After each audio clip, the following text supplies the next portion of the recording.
Так, бізде С деңгейінің есептері барлығы неге қатысты? Теңсіздіктер. Теңсіздіктерге арнайылап алдық. Төртеуі ұқсас, синус пен косинусқа қатысты. Бірінші теңсіздіктен бастаймыз. Синус 5х минус 8 үлкен не тең 1 бөлінген 2-ден дейді. Енді шеңбер салып шешеміз.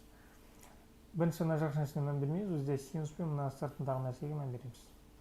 Синустың 2-ден 1 плюс 2-ден 1-де синус мына плюс 2-ден 1 мына плюс аралықта болады.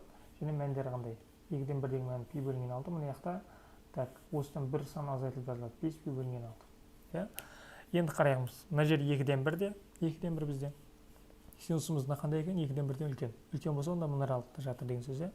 Ол аралық деген сөз мындан былай қарай бояды деген сөз. Егер кіші болғанда керісінше бояйтын екен аралық. Енді бізде жақсы нәрсе не бар? 5х, 5х минус 8 тиісті дейміз де мына аралықты жазамыз. Бірінші бізде былай жазатындығымыз, пи бөлінген 6-тан плюс 2 пиін. Осы аралықтан 5 пи бөлінген 6 плюс 2 пиінге дейін. Мына былай жасақ болады. Пи бөлінген 6 плюс 2 пиін. Одан таңнарда тең тұрға үлкен не тең дейміз де мұнан жазамыз. Осын жазып болғаннан үлкен не тең деп мұнан жазамыз. Олай да болады. Олай тиісті деп жазсақ та болады. Мынау тиісті деген сөз. Пи бөлінген 6-тан 5 пи бөлінген 6 осы аралыққа тиісті деген сөз. Енді не істейміз? Мына минус 8-ді плюс қылып өткіземіз. Әр қайсысына жеке-жеке мына 5-ті барлығына бөліп шығамыз. Не болады сонда бізде қалған x тиісті пи бөлінген 6, мына 5 бөлу болып барады. 6-ға көбейтілсе 30 болады. Пи бөлінген 30 болады сонда жауап. Пи бөлінген 30 плюс 2 пиінді 5-ке бөлсек неше болады? 2 пиін бөлінген 5 болады. Ештеңе қалмайды. Минус 8 мұнда плюс 8 болады. Және нүктелі тұр. Келесі 5 пи бөлінген 6-ның бөлімінде тағы 5-ке көбейтілді, мынайға қысқарып кетеді. Пи бөлінген 6 қалады. Плюс 2 пиінді тағы 5-ке бөлсек 2 пиін бөлінген 5 минус 8 мұнда плюс 8 болады екен. Мына жауап пи бөлінген 36 плюс 2 пиін бөлінген 5 плюс 8 бір жауап. Осыдан басталады. Екінші жауап пи бөлінген 6 плюс 2 пиін бөлінген 5 плюс 8-ге. Бірінші осылай. Теңсіздікті жалпы осылай шешеміз. Енді келесі екінші есепке қарай косинусқа қатысты. Бұл жолы оған қарағанда сәл оңайырақ. Шеңбер сызамыз. Бізде тригонометриялық теңсіздіктің барлығын шеңбер сызу арқылы шешеміз. Минус түбірас 3 бөлінген 2. Косинуста мына екеуі оң, мына екеуі теріс болады. Мына екі аралыққа бізде минус түбірас 3 бөлінген 2-ні кіргіземіз. Мұнда түбірас 3 бөлінген 2 деген мән неше еді? Ол дегеніміз бізде 60 градус, ол пи бөлінген 3 болады.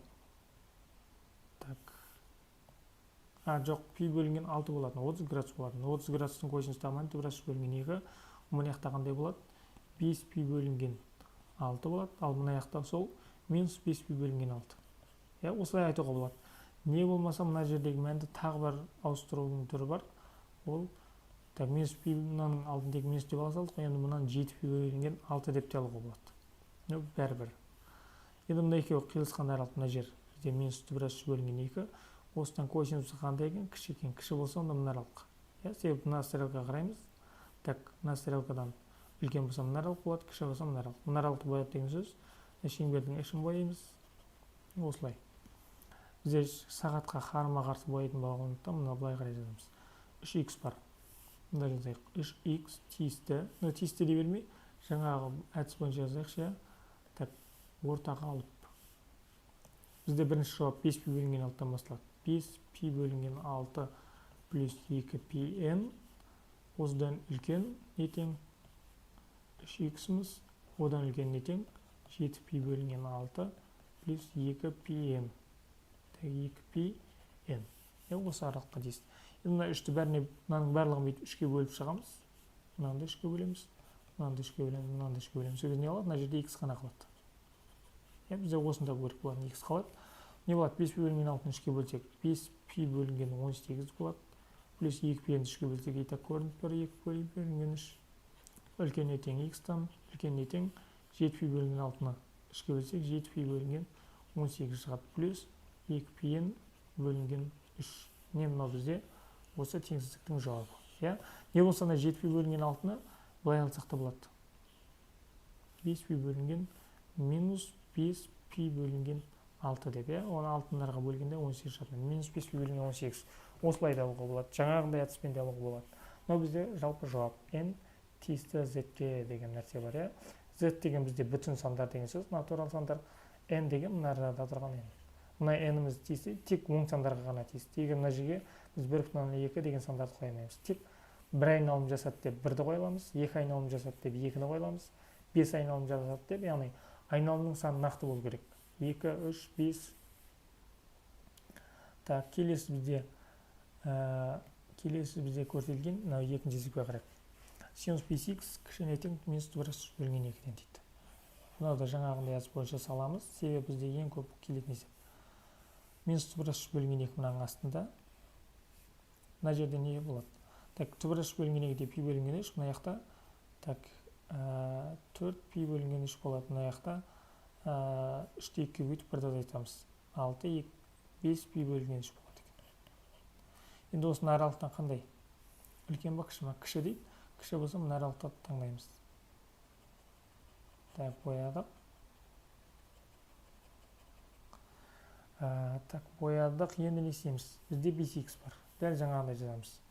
4 π бөлінген 3 плюс 2 π-нен үлкеніне тең 5х-міз.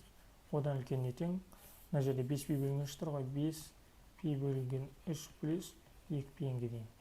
Так, енді бәрін 5-ке бөлеміз. Не болады? Мұнан 5-ке бөлсек 4 π бөлінген 15 плюс 2 πn бөлінген 5 үлкеніне тең x қалады, үлкеніне тең. Мына жақта да 5 π бөлінген 15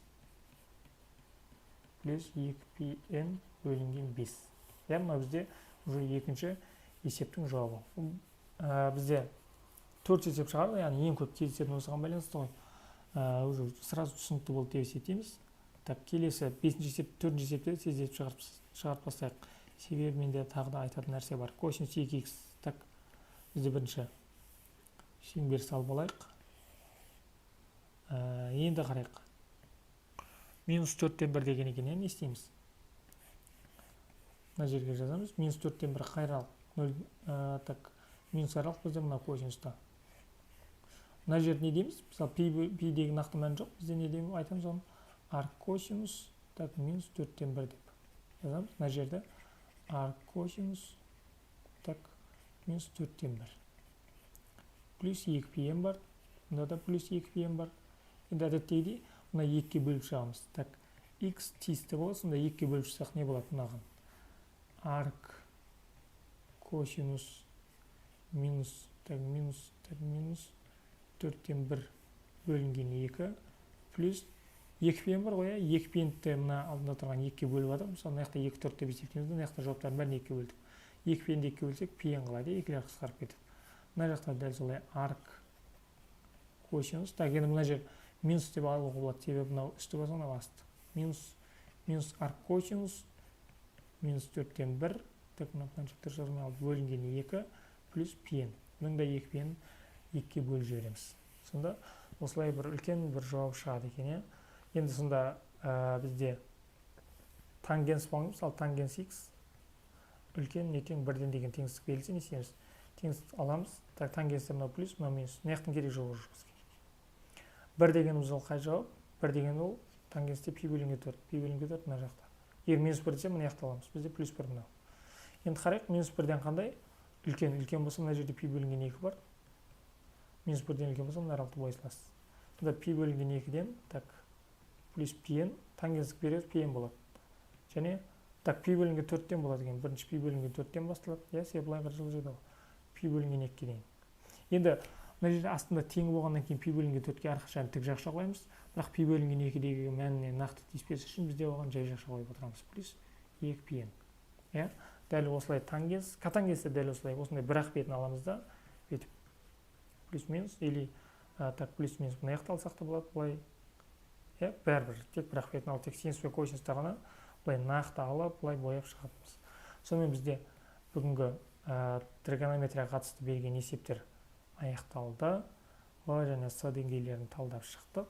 Барлығы түсінікті болды деп ойлаймын. Егер түсінбеген сұрақтар болса, міндетті түрде группаға жазыңыз, мен міндетті түрде жауап беремін. Сіздермен болған iStudy оқыту орталығы. Сонымен сау саламатта болыңыздар.